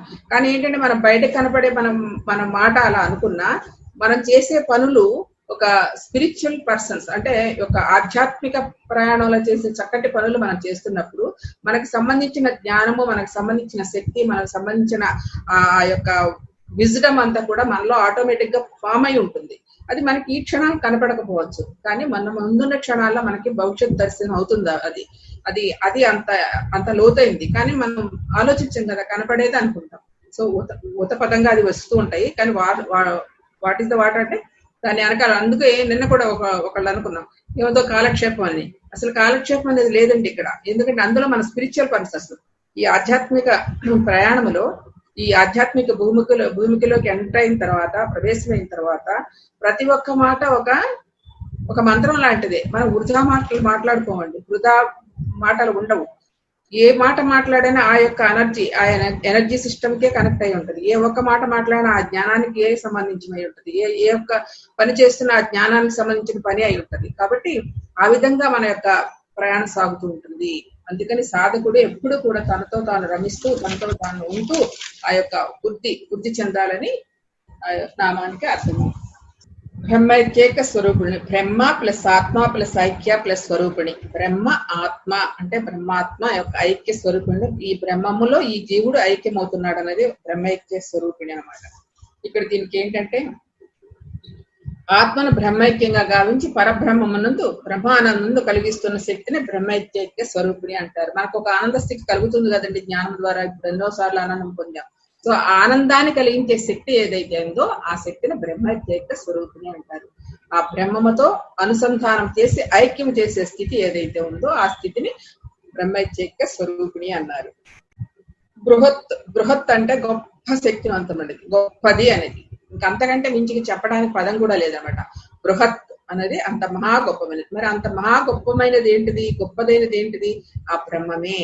అంతకంటే గొప్ప వస్తువు లేనే లేదు ప్రపంచంలో. అలాంటి గొప్ప వస్తువుని మనం ఆ యొక్క బ్రహ్మం అంటే గొప్ప వస్తువు ఏది లేదు. అలాంటి బ్రహ్మము బృహతి అనే అన్నారన్నమాట. యోగ సాధన అంటే యోగ సాధకులందరూ కూడా మనసుని యోగ సాధకులందరికీ మనకు అంతకుముందు మనకి మెడిటేషన్ లో ఒక రకమైన ముడుచుకున్న తత్వం ఉంటుంది. మన మనసంతా కూడా ముడుచుకున్న తత్వం అంటే ఓపెన్ గా ఉండకోకుండా ఎంత క్లోజ్డ్ సర్కిల్ తో ఉంటుంది, అంటే క్లోజ్ గా ముడుచుకున్నట్టు అయిపోతుంది. ఒక పుష్పము ముడుచుకుని ఉన్నప్పుడు తర్వాత విచ్చుకున్నప్పుడు ఎలా ఉంటది, ముడుచుకున్నప్పుడు మొగ్గలాగా ఉంటది, అంటే అక్కడ ఏమి ఉండదు అనమాట, అంటే ముడుచుకున్న స్థితిలో ఉంటాం. అదే విధంగా సాధకుడుగా మొదటి స్థితిలో అలాగే ఉంటాడు. తర్వాత సాధన చేయగా ఈ బృహత్ అంటే మహత్తరమైన ఆ యొక్క ఆత్మశక్తిని, మహత్తరమైన ఆ యొక్క విశ్వశక్తితో అనుసంధానం ఆ సాధన చేస్తూ ఉంటే ఆ ముడుచుకున్న మనసు వికసింపజేస్తుంది. పుష్పం వికసింపజేస్తే ఏం జరుగుతుందంటే, ఏ పువ్వు అయినా సరే వికసించిందంటే తన యొక్క పరిమళాలను వెదజల్లుతుంటది, తన యొక్క సౌందర్యాన్ని మొత్తం కంప్లీట్ గా వికసింపజేస్తుంది. ఇంకా తానంటూ ఏమీ ఉండదు. తాను అంటూ ఏమీ లేని ఆ యొక్క పరిపూర్ణమైన వికాసం పుష్పానికి ఎలా జరుగుతుందో, ఆ యొక్క పుష్పం వికసించిన పుష్పం ద్వారా పరిమళాలు ఎలా ప్రసరిస్తాయో, అదే విధంగా సాధకుడు సాధన ద్వారా తన మనం ముడుచుకున్న మనస్తత్వం నుంచి విడుదలై చక్కటి పరిపూర్ణ స్థితిని, పరిపూర్ణమైన వికాసమైన మానసిక స్థితిని, ఆనందాన్ని పొందుతాడు అన్నది ఈ యొక్క బృహత్ అనే నామానికి అర్థము. ఇక పరమ నిశ్చలము, నిర్వికారము, నిరాకారము, అనంతమైన బ్రహ్మము ప్రకృతి పురుషుల కంటే అతీతమైనది. ఈ బృహతి బ్రహ్మైక్య స్వరూపుడి, బృహతి బ్రహ్మ అనే నామం ఉంటాయి. బ్రహ్మం అని అంటే బ్రహ్మి, బ్రహ్మానంద బలిప్రియ అనే నామాలు ఉన్నాయి కదా. ఈ బ్రహ్మి అనే దానికంటే బ్రహ్మం అంటే పరమ నిశ్చలమైంది, పరమ నిర్వికారమైంది, నిరాకారమైంది, అనంతమైంది. మరి ఈ బ్రహ్మము ప్రకృతి పురుషుల కంటే అతీతమైనది. అంటే ఇది ప్రకృతి పురుషులు కూడా ఎక్కడి నుంచి వచ్చారంటే ఆ బ్రహ్మం నుంచి ఆవిర్భవించినారు కదా. కాబట్టి వీటన్నిటికంటే మనం చూసే పదార్థములకు అన్నిటికంటే, మనం చూసే ప్రపంచానికి అన్నిటికంటే అతీతమైంది, గొప్పది ఏదైతుందంటే అదే బ్రహ్మము. ఇందాక చెప్పినట్టు బృహత్ అంటే గొప్పదైంది ఏదైందో అదే ఈ బ్రహ్మము. ఆ బ్రహ్మమే ఇలా మన యొక్క సృష్టి ఆవిర్భావం జరుగుతుంది. అట్టి బ్రహ్మములో అంతర్లీనంగా శక్తి చలనశీలమై ప్రకృతి పురుషుడు అంటే శివశక్తులుగా మాతృభావంతో జగత్తుగా పరిణామం చెందుతుంది. అట్టి మాతృభావం కలిగిన బ్రహ్మమును బ్రహ్మణి అని అన్నారు. ఆ బ్రహ్మణీయంలో ఉన్న తత్వం ఏదైతే ఉందో అదేమో బ్రహ్మ అన్నారు. అంటే ఆ యొక్క నిరాకారమైన నిర్మలమైన అనంతమైన ఆ దివ్య యోమం యొక్క ఆకాశం నుండి మన యొక్క ఈ స్థితి అంతా ఎలా ఏర్పడుతుందో, ఈ యొక్క కనపడే బ్రహ్మం అంతా ఎలా ఏర్పడుతుందో, ఆ బ్రహ్మములో అంటే ఎలా ఏర్పడిందంటే ఆ బ్రహ్మములో చలన శక్తి ఏదైతే ఉందో ఆ చలన శక్తి ద్వారా ఈ యొక్క కనపడే ప్రపంచం అంతా ఏర్పడింది. అంటే మనకి ఆ యొక్క పరబ్రహ్మ స్వరూపం నిశ్చలమైంది, నిర్మలమైంది, అనంతమైనది, దివ్యము. అలాంటి దివ్య యోమములో అలాంటి చలన రహితమైన ఆ యొక్క శక్తిలో ఆ బ్రహ్మములో ఒక చలనము కలిగి ఆ చలనము ద్వారా ఈ యొక్క ప్రపంచం అంతా ఏర్పడింది అని చెప్పడం ఇక్కడ. ఆ ప్రపంచములో ఈ యొక్క పరమాణువుల్లో మనందరి యొక్క జీవితాలు సాగుతున్నాయి. అలాంటి పరబ్రహ్మమైన ఆ యొక్క శివశక్తులు వాళ్ళు ఎలా ఉంటారంటే ప్రకృతి పురుషులు. ప్రకృతి పురుషులు అంటే ఆది పురుషులు, ఆది దేవుడు, వాళ్ళే ప్రకృతి పురుషుడు. పురుషుడు అంటే లింగభేదం లేదు, ఇక్కడ ఆత్మ అని అర్థం చేసుకోవాలి. ఇది ఆధ్యాత్మిక భూమికలో ఒక ఫండమెంటల్ పాయింట్. పురుషుడు అంటే ఆధ్యాత్మిక భూమికలో పురుషుడు అనగా ఆత్మ అని అర్థం చేసుకోవాలి. అంతే తప్ప పురుషుడు అని లింగభేదంతో స్త్రీ అని కూడా ఆలోచించకూడదు. స్త్రీ పురుషులు ఇద్దరిని కలిపే పురుషుడు అంటారు. ఇది సింబల్ అన్నమాట ఆధ్యాత్మిక భూమికలో. సో కాబట్టి ఈ ప్రకృతి పురుషులు చక్కగా ఇలా అద్భుతం అంటే ప్రకృతి పురుషుడు అంటే ప్రకృతి ఆత్మ, శివుడు తత్వము, శివశక్తి, ఈ రెండు కలిసి ఇలా చక్కగా ఆ యొక్క ఈ బృహత్ ప్రపంచంలో చక్కగా పరిణామం చెందుతూ ఉంది. ఇంత మనకు కనపడే మనం చూసే ప్రపంచం అంతా ఆ చలన శక్తితో ఆవిర్భవించిందే, ఆ శివశక్తుల స్వరూపమే మనం చూసేదంతా కూడా. కాబట్టి అలాంటి అద్భుతమైన ఆ యొక్క శక్తిని అది ఎలా చూడాలంటే మాతృభావంతో చూడాలి. మాతృభావం అంటే ఇంకా అంతకంటే మించి భావన కూడా ఏముండదండి. మాతృభావన అంటే తల్లి తన బిడ్డను ఎంత నిష్కల్మషంగా ప్రేమిస్తుందో అంత విధిగా మన యొక్క ఈ సకల ప్రపంచాన్ని ప్రేమించాలి. మాతృత్వం అంటే ఏది కోరుకోదు కదండి. అంటే ఆ బిడ్డ నుంచి నాకేమైనా కావాలనుకోదు. తన ధర్మం ఏంటో ఆ ధర్మాన్ని ఎలా పరిపాలించాలంటే పెంచడమే తన ధర్మం. తన సంపూర్ణమైన శక్తి యుక్తులన్నీ ఆ బిడ్డకి ఇస్తుంది, తనకు అక్కడ ఏం కోరుకోదు. అలాంటి మాతృత్వ భావన కలిగి ఈ యొక్క సృష్టిని చూడాలి, దర్శించాలని ఇక్కడ చెప్తున్నారండి మహానుభావులు. అందుకని ఆ యొక్క ఎప్పుడైతే ఆ మాతృత్వ భావనతో మనం ఆ కలిగిన ఆ యొక్క బ్రహ్మాన్ని మనం చూస్తామో, ఆ బ్రహ్మ ఈ కనపడే యొక్క ఈ బ్రహ్మాన్నంతా అక్కడ చక్కగా ఆ మాతృత్వ భావనతో మనం దర్శించగలిగితే ఆ బ్రహ్మములో ఉన్న తత్వం ఏదైతే ఉందో అంటే లోపల తత్వం ఏంటి, ఇదిగో ఇలా ఏర్పడడం, అంతాన్ని సమంగా చూసుకోవడం అనమాట. ఆ బ్రహ్మీ తత్వం కూడా ఆ శక్తి ఆ తత్వం కూడా బ్రహ్మమై ఉంది. బ్రహ్మని బ్రహ్మి అని అన్నారంటే ఆ బ్రహ్మము నుంచే బ్రహ్మి అనమాట. అంటే బ్రహ్మం అంటే కనపడుతోంది, ఈ ప్రపంచం అంతా కనపడుతోంది, విశాలమైన యొక్క పంచభూతాలతోటి, ప్రకృతితోటి, అన్నిటితోటి, సకల జీవరాశితోటి కనపడుతోంది. ఆ కనపడే ప్రపంచము వెనకాల ఏ శక్తి అవుతుందో అదే బ్రహ్మము. బ్రహ్మని బ్రహ్మి అనే ఈ యొక్క తత్వానికి ఈ నామాలకి అర్థం అదేనండి. అది ఎలా దర్శించాలంటే మాతృత్వ భావనతో దర్శించాలి. అంటే వేరే వేరే ఏ భావనలు లేకుండా కేవలం మాతృత్వం అంటే మనకు అర్థమైంది ఏంటంటే అన్కండిషనల్ లవ్. కాబట్టి ఎటువంటి ఫలితాలు ఆశించని ఆ యొక్క తల్లి ప్రేమ ఎలా ఉంటుందో అలాగే ఈ బ్రహ్మాన్ని దర్శించాలన్నది ఈ యొక్క నామానికి అర్థము. ఇక బ్రహ్మము తనలో తానండి. ఇక బ్రహ్మానంద అంటే ఇలాంటి అద్భుతమైన భావన కలిగినప్పుడు అండి ఇంకా ఉండేది ఏంటంటే బ్రహ్మానందం కాదు, అంతటి ఆనందం కాదు. కాబట్టి బ్రహ్మం తనలో తాను రమిస్తూ ఎట్టి విభేదములు లేకుండా పరమానంద స్థితిలో, బ్రహ్మానంద స్థితిలో ఉన్నది. ఈ స్థితికి నిజమైన శక్తి తత్వంగా తెలుసుకోవాలి. ఈ స్థితిలో నిరంతరం ఉండే శక్తినే బ్రహ్మానంద అని కీర్తించబడింది. బ్రహ్మానంద మన ఆ బ్రహ్మీ స్థితిలో బ్రాహ్మణి బ్రహ్మి బ్రహ్మం అనే తెలుసుకున్న ఆ స్థితుల్లో ఉన్నప్పుడు చివరికి జరిగేది ఆ బ్రహ్మానందమే. ఎప్పుడైతే ఆ ఉన్న తత్వానంతా మనం ఆ బ్రహ్మీ స్వరూపంగా అర్థం చేసుకున్నామో, అనుభూతి చెందామో, అనుభూతి చెందినది ఎలా దర్శించగలుగుతున్నామో ఆ దర్శించగలిగినది బ్రహ్మానంద స్థితి అనేది. బ్రాహ్మణి బ్రహ్మి బ్రహ్మానంద బలిప్రియ అన్నారు. బలిప్రియ అంటే ఏంటి మరి? అలాంటి అద్భుతమైన బ్రహ్మానందాన్ని దర్శించాలంటే, ఆ బ్రహ్మీ స్థితిని మనం పొందాలంటే మనలో ఉన్న బలిప్రియ అంటే రాగద్వేషాలని గుణాలని అన్నిటిని కూడా బలి ఇవ్వమని. ఎవరికి బలి ఇవ్వమని?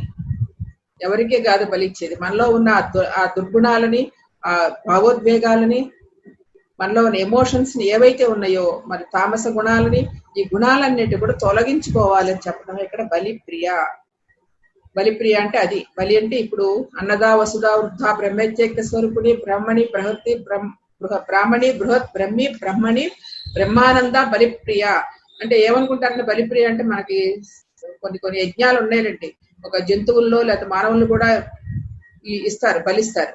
అంటే వాళ్ళ స్వార్థ ప్రయోజనాల కోసం ఏర్పాటు చేసుకున్న ఒకనొక స్థితులు అనమాట అవన్నీ. కానీ ఇక్కడ మనకు అవి కాదు. బలిప్రియ అంటే మనలో ఉన్న అరిషడ్వర్గాలని, మనలో ఉన్న రాగద్వేషాలని, మనలో ఉన్న ఆ యొక్క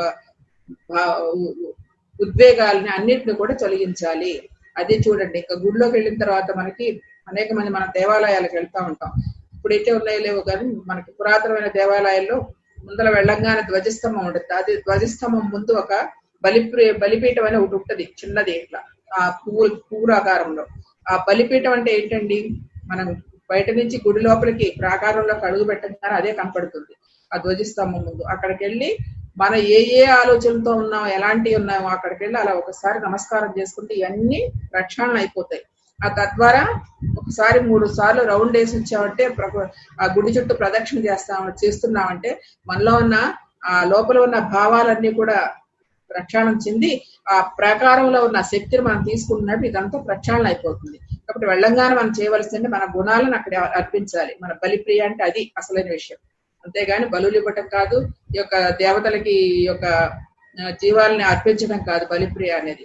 మనకు అన్నదా వసుదా అంటే ఇంకొక పాయింట్ కూడా ఉందండి. అన్నదా అంటే కంప్లీట్ గా శాకాహారం మాత్రమే తినాలని కూడా అమ్మవారు చెప్పింది.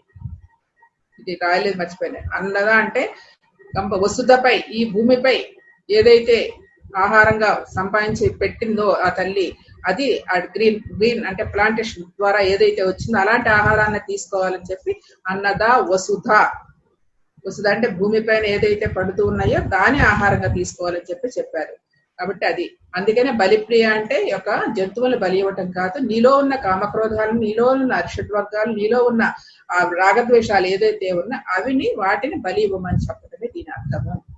అదండి. అన్నదా వసుధా వృద్ధ బ్రహ్మైక్య స్వరూపిణి బ్రాహ్మణి బృహత్ బ్రహ్మి బ్రాహ్మణి బ్రహ్మైక్య బ్రహ్మానంద బలిప్రియ అనే నామానికి అర్థం. భాషారూప బృహస్సేన భావాభావ వివర్జిత సుఖారాధ్య శుభకరి శోభన సులభాగతి. అంటే భాషారూప, భాష అంటే అంతటా వ్యాపించుచున్న పరమ అద్భుత శక్తిని వర్ణించుటకు ఏ భాషలోనూ పదములు సరిపోవు. అంటే ఈ మనం మాట్లాడే మాటలు ఎక్కడి నుంచి వచ్చినాయండి? ఆ యొక్క అమ్మ శక్తి నుంచే వచ్చినాయి. ఈ పదజాలం, ఈ 50 అక్షరాలు ఎలా పుట్టినాయి అంటే అందులోంచి పుట్టినాయి. కాబట్టి ఈ పదాలు పలకటానికి ఆ యొక్క శక్తే కానీ మనకు అంతకంటే వేరే ఇంకేం లేదు. అంతటి పరమాత్మకమైన శక్తిని వర్ణించుటకు వీలునేది ఏ భాషలో వర్ణిస్తాం? భాషే లేదు వర్ణించటానికి. అలాగే శక్తి జాగృతమైనప్పుడు సాధకునికి కలిగే ఆనందము ఏ భాషలోనూ వర్ణింపలేరు. భాషారూపిణి అని కీర్తించబడింది. భాషారూపిణి, ఆ భాషారూపిణి అంటే ఆవిడే శక్తి స్వరూపిణి, భాషారూపిణిగా ఉంది. మనలో ఆనందాన్ని ఎప్పుడైనా వ్యక్తం చేయగలమండి? ఇదిగో ఇలా ఉంది, నేను ఇలా ఉన్నాను అని చెప్పడానికి అసలు వ్యక్తం అవుతుందా? సో వ్యక్తం కాలేని ఆనంద స్థితి ఏదైతే, మాటలతో చెప్పలేనిది ఏదైతే ఉందో ఆ చెప్పలేని స్థితిని భాషారూపం అన్నారు. భాషలకి, మాటలకి, వాక్కులకి అందని ఆనందమైన స్థితి ఏదైతే ఉందో అదే భాషారూప. అలాంటి స్థితిని అందించగలిగేది ఆ యొక్క విశ్వశక్తియే, ఆ యొక్క ఆదిశక్తియే, ఆ యొక్క పరమాత్మ స్వరూపిణియే. బృహస్సేన అపారమైన సైనిక బలం గలదండి. బృహస్సేన, బృహత్ అంటే ఇందాక చెప్పుకున్నాం, బృహత్ అంటే గొప్పదైనది, ఇంతకంటే గొప్పది ఏం లేదు. అలాంటి గొప్పదైన ఆ యొక్క ఆ తల్లికి, ఆ గొప్పదైన ఆ యొక్క విశ్వమాతకి, ఆ యొక్క విశ్వశక్తికి, కుండలిని శక్తికి సైన్యం ఏదో తెలుసా అండి?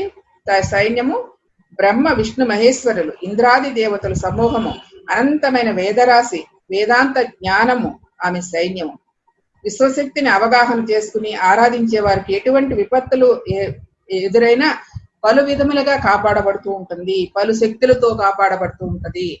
ఇందాక అనుకున్న మనకి ఏదైనా మనకప్పుడు తాత్కాలికంగా తెలియదండి. మనం ఉన్న స్థితిలో మనకి ఏం చేయలేదు అనుకుంటాం, కానీ దాని వెనకాల ఒక ఒక పెద్ద జరుగుతూ ఉంటది ఒక కార్యక్రమం. ఆ కార్యక్రమం మనకు కనపడదు, ఆ విశ్వం చేయిస్తూ ఉంటది, కానీ మనకి ఫలితం కనపడాలి కదా. ఫలితం ఉంటేనే మనం ఆశిస్తాం. ఆ ఫలితం లేనప్పుడు మనకి ఏంటంటే మనకి దాని మీద నమ్మకం రాదు. సో ఆ విధంగా ఈ యొక్క బృహత్ సేన అంటే ఇంతటి అద్భుతమైన సైన్యాన్ని కలిగి ఉంది. సకల వేదరాశి ఆవిడ సైన్యమే, సకల జ్ఞానము ఆవిడ సైన్యమే, సకల శక్తి ఆవిడ సైన్యమే. కాబట్టి బ్రహ్మ విష్ణు మహేశ్వరులు ఇంద్రాది దేవతలు అందరూ కూడా అనంతమైన వేదరాశి యొక్క వేదరాశి అంతా కూడా ఆ యొక్క బృహత్ అనే ఆ యొక్క మహత్తైన బ్రహ్మమైన గొప్పదైన ఆ యొక్క శక్తికి వీరందరూ సైన్యమే. కాబట్టి మనందరం చక్కగా ఆ సాధనలో ఈ భావాన్ని మనం గమనించి మన సాధన చేస్తూ ఉంటే చక్కగా మనకి ఎప్పుడు ఏం కావాలో అది ఆ యూనివర్సల్ అంటే ఆ లోపల ఉన్న ఆత్మస్వరూపుడు మనకు అందించబడుతూ ఉంటుంది. కావాల్సిందల్లా ఇక్కడ సంపూర్ణమైన విశ్వాసము, సంపూర్ణమైన శ్రద్ధ, శుద్ధ చైతన్యంతో సాధన చేయటం. అలా చేస్తూ ఉన్నప్పుడు మనకి కావాల్సినవన్నీ వస్తుంటాయి అన్నదే ఈ యొక్క నామానికి అర్థం. భావాభావ వివర్జిత, భావ అభావ, భావాలకి అందబడేది కాదు, అభావాలకి అందబడేది కాదు. భావాభావ వివర్జిత, రెండింటిని వివర్జిత అంటే వర్జించడమే.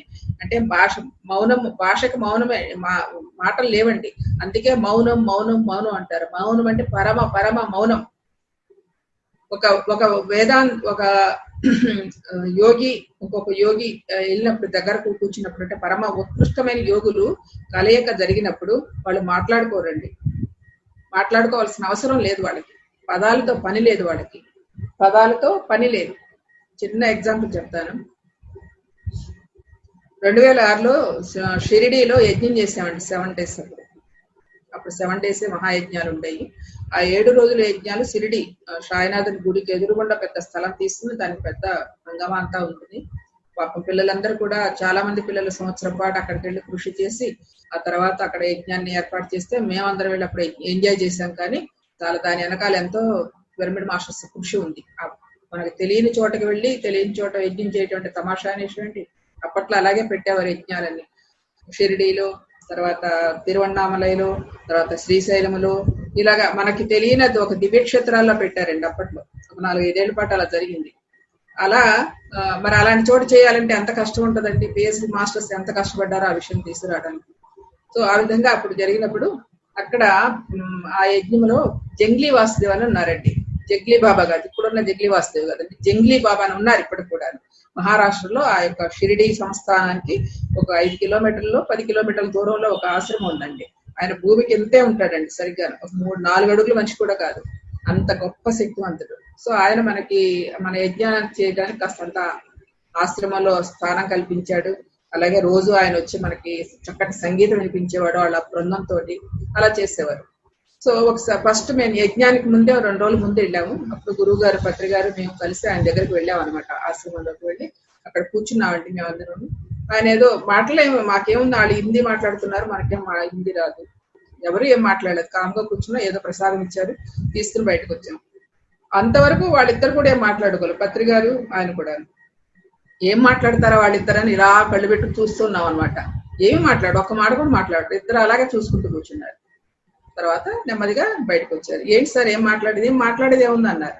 వాళ్ళకేదో ట్రాన్స్ఫర్మేషన్ జరిగిపోతుంది అక్కడ. వాళ్ళ ఆ యొక్క ఆ 2 చూపుల కలయిక, ఆ యొక్క 2 మౌనాల కలయిక వాళ్ళకి ఎంతో చేయబోయే కార్యక్రమానికి అంత చక్కటి ప్లాన్ వచ్చేస్తుంది వాళ్ళకి.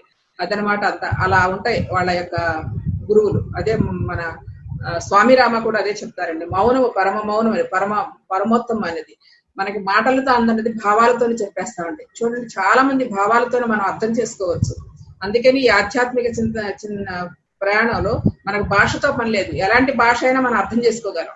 ఎందుకంటే మనలో ఉంది ఒక సిస్టమ్ ఉందండి, మనలో అవగాహన చేసుకునే ఒక సిస్టమ్ ఉంది.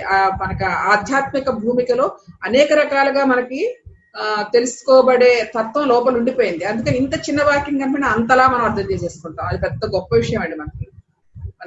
మన స్పిరిచువల్ ప్రయాణంలో ఒక చిన్న వాక్యం కనపడితే ఆ చిన్న వాక్యానికి మనం ఈ బ్రహ్మం అన్నాం అనుకోండి, ఈ బ్రహ్మాన్ని గురించి మనకు తెలిసిపోతుంది, చాలు తెలుసు మనకి, అలా అవగాహన అయిపోతుంది. హిందీ భాషలో ఉన్న, ఇంగ్లీష్ భాషలో ఉన్న, ఏ భాషలో ఉన్నా సరే భాషకు ప్రాముఖ్యత లేదు.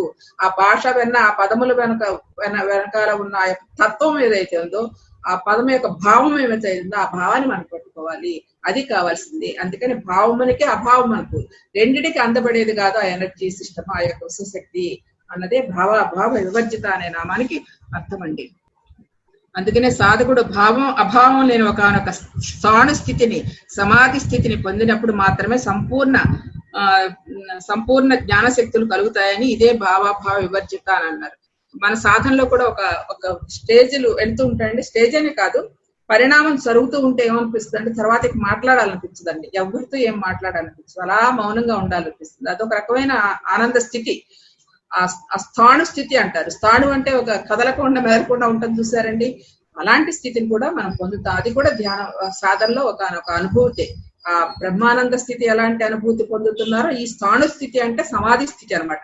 ఆ సమాధి స్థితిని కూడా అలాంటి అద్భుతమైన అనుభూతిని కలిగిస్తుంది. అది భావ వివర్జిత. భావము అభావములకి అర్థమై అందేది కాదు, అందనిది ఏదైతే ఉందో అది మన యొక్క ఆ మౌన భాష. మౌనం అని కూడా అనకూడదండి, అది ఆ తరంగాల రూపంలో అందబడిపోతుంటది అలా. సో అది సుఖారాధ్య. సుఖారాధ్య అంటే భగవత్ శక్తిని గురించి ఆరాధించి తప్పించుటలో సాధన చేసే తపస్సులు 3 విధంగా ఉంటాయి. భగవత్ శక్తిని గురించి అంటే మనం తెలుసుకోవాలని తపన మనలో ఎప్పుడైతే ఉందో ఆ తపన ఎలా మూడు రూపంలో ఉంటుంది. ఏమిటా 3 రూపంలో? ఒకటి, అవి తామస రాజస సాత్విక పనులు. తామస గుణము, రాజసిక గుణము, సాత్విక గుణం అని ఉంటాయి. 3 గుణాలతో చేస్తారు. 3 గుణాలు ఏంటి? తన శరీరాన్ని పీడింపు చేసుకుంటూ దుఃఖ పెట్టుకుంటూ చేసేది తామసిక తపస్సు. మన ఋషులందరూ మన రాక్షసులందరూ అలాగే చేస్తారండి. వాళ్ళు కూర్చున్నారంటే కదలకుండా భలే గొప్పగా చేస్తారు కదండి. వాళ్ళు అంటే ఆ ప్రవృత్తి వాళ్ళతో అలా ఉన్నా కానీ నిశ్చరమైన స్థితిలో అలా కూర్చుని అంత పెద్ద తపస్సు చేస్తారు. పుట్టలుగా వాళ్ళకి పుట్టలు వచ్చేసినా సరే వాళ్ళ చలనం లేదు, ఏ గాలివాన వచ్చినా చలనం లేదు. అది శరీరం ద్వారా ఈ యొక్క శరీరాన్ని హింసించుకుంటూ చేసే శక్తిని తామసిక తపస్సు అంటారు. అలాగే అట్టహాసంగా హంగామా చేస్తూ హడావిడి చేస్తూ చేసే రాజసిక తపస్సులు. ఇప్పుడు చెప్పాలంటే రాజసిక తపస్సులు ఎక్కువ ఉన్నాయండి. అంటే మనం పూజలు పునస్కారాలు ఇవన్నీ చేస్తున్నాం కదండి. ఇవన్నీ ఏంటంటే మనం ఆర్భాటంగా చేసుకోవడానికి, కనపడటానికి చేసే, దాని వెనకాల ఏముంటుందో తెలియదు కదండి. కాబట్టి మన బ్రహ్మీతత్వాన్ని తెలుసుకోవడానికి పెద్ద హంగామాలు ఏమి ఉండవలసిన లేదండి. కావాల్సిందల్లా చక్కటి ఏకాంత స్థితి, అదే 3వ స్థితి.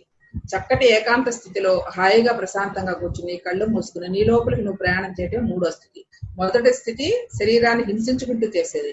2వ స్థితి హంగామాలు చేసేది. 3వ స్థితి ఏంటంటే హంగామాలు అంటే బాహ్య ప్రదర్శన ఇచ్చేది అనమాట. ప్రదర్శన కోసం ఇప్పుడు లక్ష పారాయణలు, లేదంటే కోటి కుంకుమార్చనలు, లేదా కోటి దీపోత్సవాలు ఇలాంటివి జరుగుతున్నాయి కదా. సో అది చేయడం తప్పని కాదు, అక్కడ ఒక వైబ్రేషన్, ఒక తాత్కాలికమైన వైబ్రేషన్, తాత్కాలికమైన శక్తి ఉంటుంది. కానీ సాధకుడు లోపలికి వెళ్ళడానికి, తను తాను పెంపొందించుకోవడానికి, తను తాను ఉత్తీర్ణుడు అవ్వడానికి మాత్రం ఏమాత్రం పనిచేయు. కాబట్టి ఎప్పుడు అంటే 3వ స్థాయి ఏదేంటంటే తనకు తానుగా ఏకాంత స్థితిలో హాయిగా ప్రశాంతంగా కళ్ళు మూసుకుని కూర్చొని నీ లోపలికి నువ్వు ప్రయాణం చేయటమే 3వ స్థితి. అదే సాత్విక స్థితి. అదే 3 తపస్సులు అనమాట. కాబట్టి సుఖంగా సంతోషంగా చేసే సాత్విక తపస్సులు. సుఖంగా ఆరాధింపదగినది మానసిక పూజ. అంతకంటే బహుతేలికైనది ఇంకా లేనే లేదు. శ్వాస మీద ధ్యాస. అందువల్ల సుఖారాధ్య అని కూడా చక్కటి ధ్యాస మనకి ఇచ్చారు. చక్కటి ఆ యొక్క సాధన మనకి ఇచ్చారు. శ్వాస మీద ధ్యాసని ఎంత సులభం అంటే ఎంత తేలికండి, ఎంత సహజమైందండి, ఎంత సరళమైంది. అంతటి సరళమైన, అంత సహజమైన, అంతటి అత్యంత అద్భుతమైన ఫలితాలను కూడా సరిచూస్తున్నాం. ఇది సుఖారాధ్య. సుఖారాధ్య అంటే సుఖముగా ఆరాధించు. నీ శరీరాన్ని కూడా కష్టపెట్టుకోవసరం లేదు. అందుకే కూర్చోడానికి మనం ఏసీలు వేసుకోండి, చక్కగా దిళ్ళు వేసుకోండి, తర్వాత కుర్చీలో కూర్చోండి. ఎలా కూర్చున్నా మీరు కూర్చోవడం కావాలంతే. స్థిర సుఖాసనం, కంఫర్టబుల్ సిట్టింగ్ తీసుకుని ఎంత కంఫర్ట్ గా శరీరాన్ని చక్కగా కూర్చోబెడతారో అంత హాయిగా జ్ఞానానికి వెళ్తామని చెప్పి ఇంత చక్కటి అవకాశాలు వచ్చినాయి. ఇప్పుడు అటువరకు మహానుభావులు ఎంత కష్టపడ్డారో అంత 1000 రెట్లు సుఖపడుతూ ధ్యాన సాధన చేస్తున్నాం. మనకి ఏమండి ఇంకా ఇది చేయడానికి కూడా మనకు ఉండదు, మనకు కుదరదు. అదేనమాట మన స్థితి. కాబట్టి ఆ స్థితికి వెళ్ళాలనే సుఖారాధ్య అనే నామం కీర్తించబడింది. సాధకుల వలన సకల శుభములు కలుగుతాయని శుభకరి అన్నారు. అలాగే శోభన సులభగతి అంటే శోభనం అంటే చతుర్విధ పురుషార్థములు. శోభనములు అంటే చతుర్విధ పురుషార్థములు. ఏదంటే కామ, అర్థ, ధర్మ, మోక్షములు. ఈ 4 ఏవైతే ఉన్నాయో వాటిని సులభంగా సాధించే శక్తిని శోభన సులభ గతి అని కీర్తించబడింది. అంటే ధర్మ, అర్థ, కామ, మోక్షములు ఎప్పుడు సులభంగా గ్రహిస్తాము? మన ప్రవర్తన సరిగ్గా ఉన్నప్పుడు మన సాధన ద్వారా మనకు ఆ ధర్మార్థ కామ మోక్షాలను కూడా చక్కగా బ్యాలెన్స్ చేయగలము అన్నది అంత సులభంగా చేయగలిగే స్థితి మనకు కలిగిస్తుంది అని చెప్పితే శోభన సులభాగతి అని చెప్తున్నారు అనమాట. శుభకరి ఎవరైతే సాధన చేస్తున్నారో ఆటోమేటిక్ వాళ్ళకి శుభాలే కదండి కలిసేది. మనం మంచి దారిలో పోతూ ఉన్నప్పుడు ఆటోమేటిక్ అన్ని వస్తాయి. మళ్ళీ అన్ని వస్తాయి అంటే అనుకుంటారు నేను లేదు కష్టాలు మాత్రం వస్తలేదా అని అనుకుంటారు. నిజమే కష్టాలు వస్తాయి, ఒక రకంగా చెప్పాలంటే అవే వస్తాయి ఎక్కువ. ఆ కష్టాలనే ఇష్టాలుగా మార్చుకుని సుఖాలుగా మార్చుకుని దాని కార్యాకారణ సంబంధాలు అనే విషయాలు తెలుసుకుని జ్ఞానపరమైన అవగాహనతో ఆ కష్టము అనే ఏదైతే ఫీల్ అవుతున్నామో భావిస్తున్నామో ఆ కష్టం అనే భావన నుండి మన యొక్క జ్ఞానము ద్వారా ఆ కార్యాకారణ సంబంధ విషయం తెలుసుకుని దాని నుండి విడుపడటమే శుభకరి. శుభకరి అంటే మన భావన మార్చుకోవాలి. అప్పుడు ఆ జ్ఞానం మనకు వచ్చినప్పుడు దాని నుండి విడబడినప్పుడు ప్రతిదీ మనకు సులభమే అయిపోద్ది, చాలా తేలిక అయిపోతూ ఉంటది. కొంత అప్పుడప్పుడు మన బాధ కలగొచ్చు, కానీ ఆ బాధ ఏంటంటే వెనకాల దానికి ఒక కష్టం వచ్చిందంటే దానికి వెనకాల కార్యకారణ సంబంధం ఉంటుందన్న బేసిక్ పాయింట్ మనం అర్థం చేసుకోవాలండి. ఆ బేసిక్ ఏదైతే ఉందో కార్యకారణ ఈ కార్యము మనకి ఇక్కడ వచ్చిందంటే దాని వెనకాల ఒక కారణం ఉంటుంది. ఆ కారణం ఏంటో మనకు తెలియని దాని గురించి మనకు తెలియదు కాబట్టి మనకి ఇప్పుడు వచ్చిన కార్యం ఇప్పుడు వచ్చిన ఇబ్బంది గురించే మనం ఆలోచిస్తాం. కానీ ఆ ఇబ్బంది ఎందుకు వచ్చిందో అన్న విషయం మనకు తెలిసినప్పుడు ఏమవుతుందంటే మన భావము మన బాధ చాలా తేలికవుతుంది, చాలా చాలా తేలికైపోతుంది. ఆ బతుకు భారం అవ్వదు, బతుకు చాలా తేలిగ్గా హాయిగా అనిపిస్తుంది. జీవితాన్ని హాయిగా ముందుకు తీసుకెళ్ళడానికి కావాల్సిన ఎనర్జీ సిస్టమ్ ఉంటుంది. ఇదిగో ఇలా తెలుసుకున్నాం కాబట్టి. ఎలా తెలుసుకున్నాం? ధ్యానం ద్వారా, స్వాధ్యాయం ద్వారా, సత్య సాంగత్యాల ద్వారా, ఆచార్య సాంగత్యాల ద్వారా, ఇన్నిటి ద్వారా మనం జ్ఞానాన్ని సంపాదించుకుంటున్నప్పుడు మనం ఏం జరుగుతుందండి? కాబట్టి మనకు వచ్చే మంచిగా ధ్యానం చేస్తున్నా కూడా శుభకారి శుభాలే కలుగుతుందంటే ఆ శుభాల్లో కూడా ఏదైనా ఉన్నా కూడా దాన్ని మనం ఇలా అర్థం చేసుకోవాలి. కష్టాలు వచ్చినా ఆ కష్టాలు మనకు ఎందుకు వస్తున్నాయంటే మనం నేర్చుకోవడానికి ఫస్ట్ ఆఫ్ ఆల్, లేదంటే మన గత జన్మలో చేసిన కర్మల ఫలం ఏదైతే ఉందో అది అనుభవించడానికి. సో ఈ అవగాహన మనకి ఎప్పుడైతే వచ్చిందో మన ప్రయాణం ముందుకు వెళుతుంది, హ్యాపీగా ముందుకెళ్తూ ఉంటుంది. అక్కడే ఆగిపోం, అక్కడే కుంగిపోం, అక్కడే ఆ బాధలతో అలా నలిగిపోం. అంటే అవగాహన అవసరం. ఈ సాంగత్యాలన్నీ దానికే. ఈ సాంగత్యాల ద్వారా తీసుకున్న జ్ఞానాన్ని మన జీవితంలో ఇంప్లిమెంట్ చేసుకోవాలి. కష్టం కలిగినప్పుడేనండి, మిగతా ఎప్పుడు గుర్తురావు. సుఖంగా ఉన్నప్పుడు మనకి ఇలాంటి ఏం గుర్తురావు. మన జీవితంలో ఒక ఎదురు దెబ్బ తగిలిందంటే ఆ ఎదురు దెబ్బకి మనం వాళ్ళు తల్లడిల్లిపోతాం. ఆ తల్లడిల్లే తత్వంలో మనకి జ్ఞానం అవసరం అండి. అప్పుడు ఆ జ్ఞానము మన యొక్క జీవన విధానానికి ఒక చూపు, ఒక మార్గం ఏర్పడుతుంది. అందుకే ఇన్ని దెబ్బలు మనకి. సో ఈ విధంగా శోభన సులభాగతి అనే నామాలతో ఈరోజు ముగించుకున్నాం. ధ్యానం చేద్దాం మిత్రులారా. ఇప్పటి వరకు విన్న విషయాన్ని చాలా చక్కగా ఆకలింపు చేసుకుని ఒక్కసారి రిమైండ్ చేసుకుని మీ సబ్ కాన్షియస్ మైండ్ లోకి పంపించేయండి. అలా రిమైండ్ చేసుకుని వదిలేయండి. ప్రశాంతంగా ఎలాంటి ఆలోచన లేకుండా హాయిగా ప్రశాంతంగా కూర్చోండి. ఏ థాట్స్ వద్దు, ఏ ఆలోచనలు వద్దు. మనలో జరిగే ఉచ్ఛ్వాస నిశ్వాసాలను గమనిస్తూ ఉండండి. కేవలం శ్వాస గమనింపే ధ్యాన సాధన. సరళమైంది, సహజమైంది, తేలికైంది, శక్తివంతమైంది, ప్రశాంతమైనది, అద్భుతమైన ఫలితాన్ని ఇచ్చేది ఆ యొక్క సరళ రాజయోగ మార్గాన్ని మనం అవలంబిస్తున్నాం. సహజమైన రాజయోగ ప్రక్రియ కేవలం శ్వాసపై ధ్యాస. శ్వాస గమనింపే మనం చేయవలసిందల్లా. శ్వాసతో కూడి ఉండటమే మనం చేయవలసింది. శ్వాసను గమనిస్తూ ఉంటే నెమ్మదిగా మన యొక్క శ్వాస చిన్నదవుతూ భ్రూమధ్యములో స్థితమవుతుంది. ఆ యొక్క భ్రూమధ్యములో స్థితమైనప్పుడు ఆలోచన రహిత స్థితి సంభవిస్తుంది, మనోశూన్యత ఏర్పడుతుంది. యోగ చిత్త వృత్తి నిరోధ అన్నారు పతంజలి మహర్షి. యోగం అనగా చిత్తములోని వృత్తులన్నీ రహితమైన స్థితియే, మనోశూన్యతే, భావరహిత స్థితియే. ఆ యొక్క స్థితిలో శూన్యమైనప్పుడు, మనసు శూన్యమైనప్పుడు అద్భుతమైన విశ్వమయ ప్రాణశక్తి మనలోనికి ఆవాహన చేస్తుంది. తద్వారా శరీరం అంతటా ఆ యొక్క శక్తి ప్రవాహం జరిగి నాడీ మండలాన్ని శుద్ధి చేస్తుంది. నాడీ మండల శుద్ధి ద్వారా సంపూర్ణ ఆరోగ్యము, మానసిక ప్రశాంతత పొందుతాము. ఇది ప్రాథమికంగా ప్రతి ఒక్కరికి జరిగే అత్యంత అద్భుతమైన లాభము. ఇలా నిరంతర ధ్యాన సాధన ద్వారా మన యొక్క ఆధ్యాత్మిక అనుభవాల పరంపర కూడా మనకు అనుభూతి చెందుతాము. Hari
Offering 5 seconds.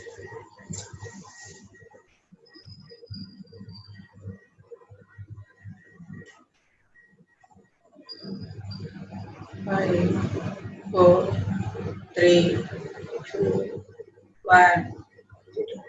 Okay masters, మీ యొక్క రెండు చేతుల్ని ఇప్పుడు తీసుకుని మీ యొక్క కళ్ళపై ఉంచుకోండి. నెమ్మదిగా ధ్యాన స్థితి నుంచి బయటికి రండి. ఇక్కడి అద్భుతమైన జ్ఞానాన్ని అందించిన గురువర్యులు బ్రహ్మర్షి పితామహ భద్రేజీకి ఒకసారి ప్రణామాలు అర్పించుకుంటాం. అలాగే వ్యాస మహర్షికి, ఐగ్రీవ మహర్షికి, అగస్త్య మహర్షికి ప్రణామములు ప్రణామములు. మన అందరిలో ఉన్న ఆత్మస్వరూపుడిగా ఉన్న ఆ యొక్క లలితా పరమేశ్వరికి, ఆ జగన్మాతకి ప్రణామాలు ప్రణామాలు. సర్వే జనా సుఖినో భవంతు, సర్వే జనా సుఖినో భవంతు, సర్వే జనా సుఖినో భవంతు. శాంతి శాంతి శాంతి.